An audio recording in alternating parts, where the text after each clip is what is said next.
গণসংহতি আন্দোলনের প্রধান সমন্বয়কারী জোনায়েদ সাকি বলেছেন, গত জুলাই আগস্ট মাসে দেশে নির্বিচারে হত্যাকাণ্ড সংঘটিত হয়েছে। এই হত্যাকাণ্ডের জন্য দায়ী শেখ হাসিনাকে দেশে ফিরিয়ে এনে বিচারের মুখোমুখি করা সরকারের দায়িত্ব।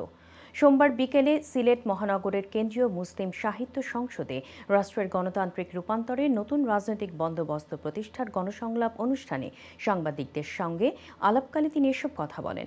জোনায়েদ সাকি বলেন, এই সরকারের সব কর্মকাণ্ড নিয়ে মানুষের মধ্যে সন্তুষ্টি নেই, তবে সরকারের প্রতি জনগণের অনেক প্রত্যাশা রয়েছে। এ সময় তিনি রাষ্ট্রের গণতান্ত্রিক রূপান্তর ও সুষ্ঠু নির্বাচনের মাধ্যমে দেশের জনগণের প্রত্যাশা পূরণের উপর জোর দেন। দেখুন, জুলাই আগস্টে যে নির্বিচার হত্যাকাণ্ড হয়েছে, ১৬০০-র উপরে মানুষ নিহত, ৫০০-র উপরে পুরোপুরি অন্ধ হয়ে গেছে, ৫০,০০০ মানুষ আহত, এরকম আপনি বুঝতেই পারছেন কি ভয়ঙ্কর একটা হত্যাযজ্ঞ চালানো হয়েছে।